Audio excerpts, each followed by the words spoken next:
Success is an achievement of goal or an aim. It supports good and bad equally. It doesn't show any partiality. It's because the good people aims for something and the result, whatever they achieve, may be good.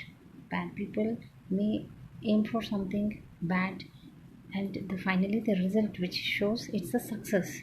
So the success whichever appears either in good or bad, it's nothing a result of hard work, commitment, responsibility. It can be positive thinking or any negative thinking, and it's nothing but courage, faith, discipline, desire, good character. It can be good character or bad character, but the finally whichever result they are getting, it is the success.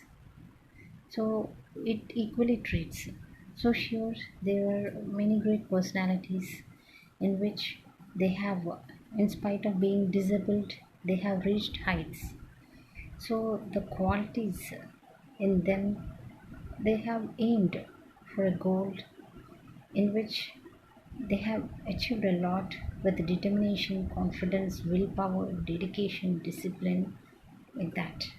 So sure, generally, the qualities required for a person to become successful, as you people are aware, here it's nothing but discipline, courage, faith that things will happen, positive thinking, and responsibility, hard work, commitment, desire, like that.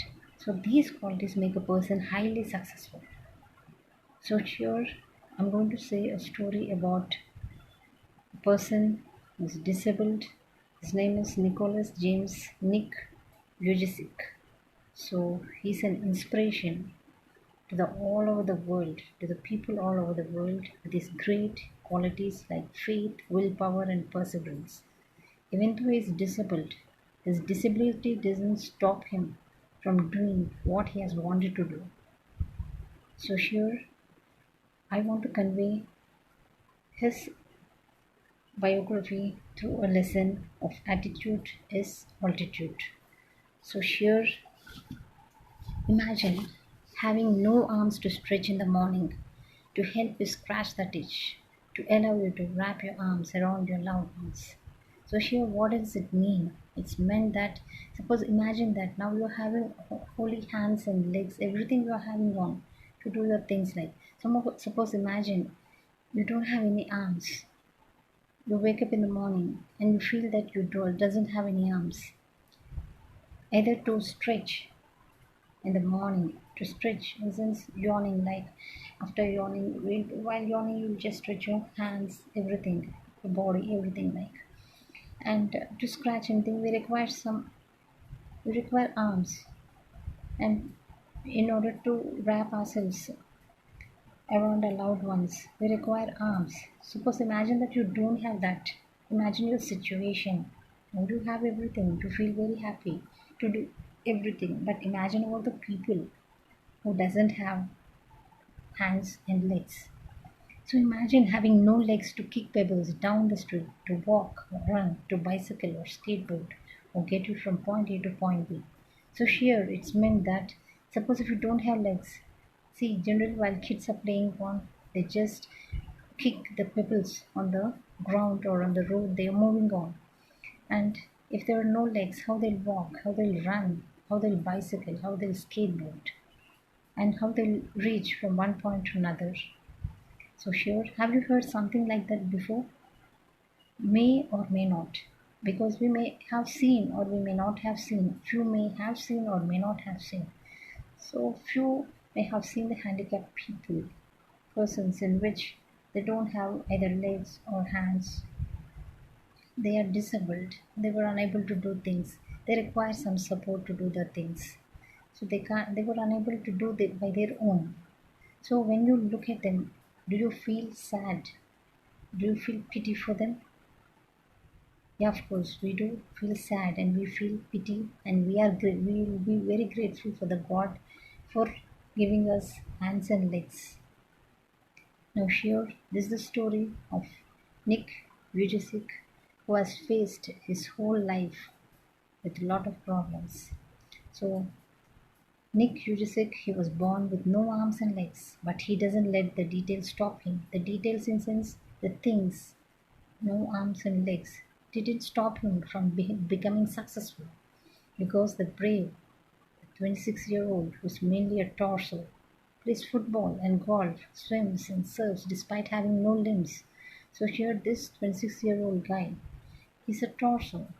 He doesn't have arms and legs, but still he plays football, golf, swims, surfs, despite having no limbs. Now we are having everything. Are we able to play football, golf, swim, surf? No, maybe few, but maybe among the few also only few games they'll be able to play.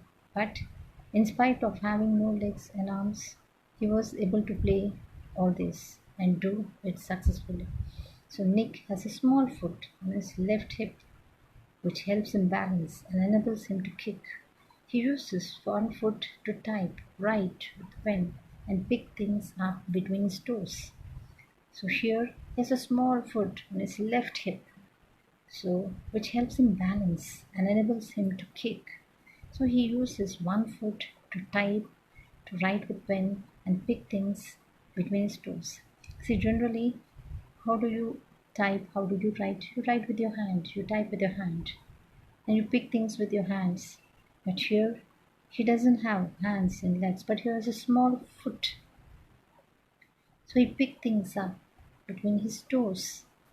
With that foot and the toes present, with those toes, he tries to pick the things. He learned to write. Imagine yourself being in that state. How would you feel? Will you be able to do? Just imagine. I call it my chicken drumstick. I call it my chicken drumstick, joked Nick, who was born in Melbourne, Australia, but now lives in Los Angeles. I'd be lost without it. So he was just saying, I call it my chicken drumstick. What is chicken drumstick? It's a small foot present on his left hip. So with help of that, he was able to write, type, and pick the things. So he was saying that if it wasn't present in my body, I would be lost. I would be nowhere here. So he was born in Melbourne, Australia, and now at present he lives in Los Angeles. So let us continue. All attitude is altered in another episode.